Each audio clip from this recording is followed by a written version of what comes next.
अहमद शिंदे.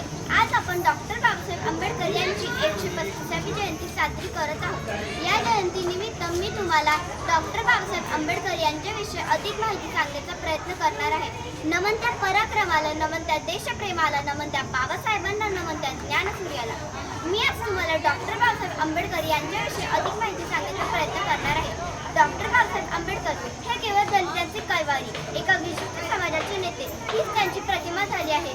ही निश्चितच विसंगत आणि मनाला यातना देणारी आहे.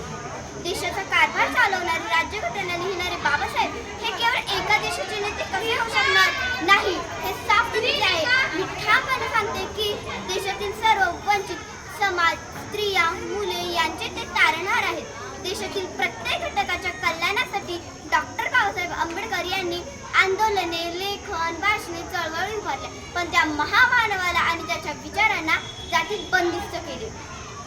शेतकरी, स्त्रिया, इतर मागास, भटके, आदिवासी, श्रमिक, कामगार, शेतमजूर यांनी बाबासाहेब हे दलितांचेच आहेत असे मानले होते. म्हणून त्याचे सामाजिक शोषण अद्यापही थांबले नाही. जातीचा अहंकार माती खायला लावतात, अनेक पिढ्या बर्बाद करतात. बाबासाहेबांना जर आपण समजून घेतले असते तर आज जे शेतकरी आत्महत्या करत आहेत त्यांच्यावर आत्महत्या करण्याची वेळ झाली नसती. कारण शेतकऱ्यांचे प्रश्न हे बाबासाहेबांनी त्यांच्या काळातच सोडवून ठेवले होते, पण त्यांनी मांडलेल्या मतांची आणि विचारांची पाहिजे तशी अंमलबजावणी झाली नाही. काही गावांत दुष्काळाच्या झळा सोसाव्या लागतात, तर काही गावांत महापूर येतात. अशा गावाला दुष्काळातून मुक्त करण्यासाठी बाबासाहेबांनी नदी जोड प्रकल्प हा प्रस्ताव मांडला. वाढत्या लोकसंख्येमुळे अनेक संकटांना सामोरे जावे लागले, पण त्या वाढत्या लोकसंख्येमुळे माणसाला ज्या ज्या संकटांना सामोरे जावे लागणार ते बाबासाहेबांनी भाकीत करून ठेवले होते. लोकसंख्या ही मर्यादितच असली पाहिजे असे त्यांचे ठाम मत होते.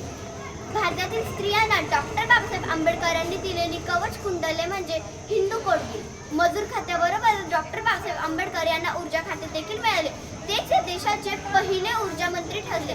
त्यांनी वीज निर्मितीचा परिपूर्ण अभ्यास केला. त्यांनी वीज उत्पादन, वीज विकास, वीज पुरवठा या गोष्टींमध्ये राष्ट्रीय धोरण आखले.